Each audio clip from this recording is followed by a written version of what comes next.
Enggak ya, waktu saya ngomong besoknya di grup langsung keluar kalimat di grup orang tua, di grup keluarga kayak gitu. Oh gitu. Jadi kan pasti nggak gampang ya, pasti nggak gampang. Kalau Doni dulu waktu pertama kali mualaf dapat tentangan nggak dari keluarga? Alhamdulillah enggak. Karena keluarga gua bukan keluarga yang, oh lu nggak boleh pindah agama. Enggak. Alhamdulillah sama sekali nggak ada masalah. Assalamualaikum warahmatullahi wabarakatuh. Masih kembali di channel terbaru saya. Terima kasih kepada teman-teman masih setia menonton, mendukung, menyaksikan konten dari channel ini. Tentunya kita sudah melihat bagaimana cuplikan videonya. Beberapa hari lalu tentu kita dikagetkan dengan tamu dari podcastnya Dr. Richard, namanya Elia Meiron. Jadi Elia Meiron ini menyinggung Islam. Dia mengatakan Islam ini, Al-Quran itu harus direvisi karena ada kata-kata Kristen di situ, ada kata-kata Injil di situ. Kemudian dia mengatakan tanah itu bukan milik Palestina, itu milik Israel tapi dirampas oleh Palestina. Jadi penonton Dr. Richard ini menyarankan kemarin agar Dr. Richard ini mengundang Koh Dondi di sini, biar dialog dengan Elia Meiron. Tapi sudah dihubungi oleh Dr. Richard Elia Meiron ini. Elia Meiron ini tidak bersedia. Dia ketakutan bertemu dengan Koh Dondi di sini. Artinya apa? Dia hanya berani di belakang. Tapi ketika di depan lawannya dia sama sekali nggak berani. Akhirnya Koh Dondi pun bersama Dr. Richard di sini membuat video. Tapi ini belum ditayangkan di podcastnya Dr. Richard. Jadi di sini juga si Dr. Richard ini bertanya tentang mualaf. Bagaimana tanggapan keluarga Koh Dondi ketika Koh Dondi ini menjadi seorang mualaf? Apakah ada tekanan dari keluarga? Karena biasanya kan seperti itu, banyak tekanan dari keluarga. Mereka mengatakan bahwa agama Islam itu hanya karangan dari Nabi Muhammad, Al-Quran itu hanya karangan dari Nabi Muhammad. Di video selanjutnya, Dr. Richard ini mengatakan bahwa dia ini mau belajar dengan Koh Dondi. Berarti sudah mendapatkan hidayah tapi masih sedikit. Mudah-mudahan bisa mendapatkan hidayah lah. Jadi kepada teman-teman jangan kemana-mana dulu, kita dengarkan selanjutnya. Tapi gini, saya udah nonton juga videonya Dr. Richard sama Ustaz Ali. Oke, yang namanya respon keluarga, apalagi keluarga besar, itu pasti ada. Tetapi belum tentu apa yang ditakutin oleh Dr. Richard semuanya terjadi, belum tentu. Tapi kalaupun terjadi, itu juga bukan harus keluarga terpisah. Jadi artinya gini, saya sudah menangani orang yang masuk Islam sudah lumayan banyak.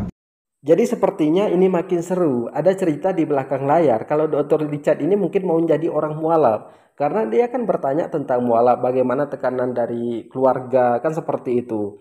Jadi mungkin Dr. Richard juga mau menjadi orang mualaf, dia takut ada tekanan dari keluarga, disingkirkan dari keluarga. Mungkin itu yang ditakutkan oleh Dr. Richard. Jadi mudah-mudahan saja Dr. Richard ini bisa mendapatkan hidayah bersama keluarganya.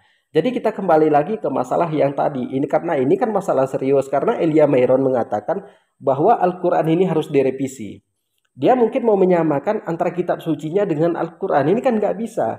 Karena Lembaga Alkitab Indonesia mengumumkan di awal tahun 2023, Alkitab terjadi revisi besar-besaran. Dan seluruh gereja di Indonesia ini harus memberi Alkitab itu. Tidak boleh tidak. Mau Kristen Katolik, mau Kristen Protestan, pokoknya harus membeli Alkitab ini. Jadi si Elia Meiron ini tidak setuju kalau ada kata-kata Injil di situ, ada kata-kata Kristen. Jadi alangkah lebih baiknya kita sarankan si Dr. Richard ini kembali mengundang Elia Meiron, atau di sini Koh Dondi aja yang langsung mengundang Elia Meiron ini ke podcastnya. Bukan kita ini mau ngomong kasar kepada Elia Meiron, tidak, tapi kita itu minta klarifikasi, minta lebih jelas lagi pendapatnya kenapa Al-Quran itu harus direvisi. Sedangkan Al-Quran itu dari 1400 tahun yang lalu sampai sekarang tidak satu ayat pun berubah. Tidak ada ditambahin dan tidak ada dikurangin. Ayatnya masih sama seperti apa yang diturunkan kepada Nabi Muhammad SAW. Jadi artinya kalau seperti ini kita biarkan, di belakang Elia Meiron ini mereka semakin berani mengatakan seperti itu. Islam menjadi mayoritas di negeri ini. Tapi Islam itu merasa asing tinggal di negerinya sendiri. Mereka ini yang mengatakan Islam macam-macam, tapi ketika kita balas nanti ocehan-ocehan mereka mengatakan seperti ini. Islam itu radikal lah, Islam itu tidak toleransi. Padahal sebelum si Elia Meiron ini lahir, Islam itu kan toleransi.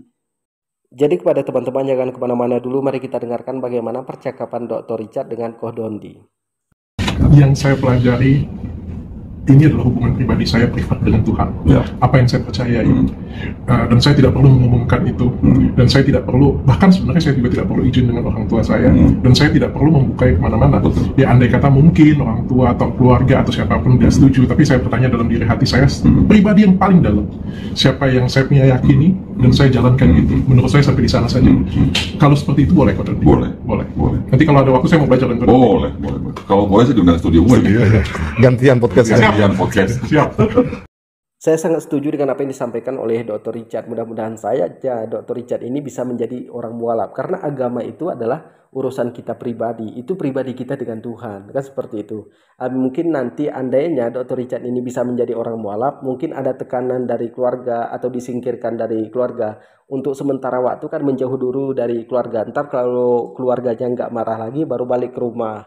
Jadi di sini juga Dr. Richard mengatakan bahwa dia ini mau belajar dengan Koh Dondi ya.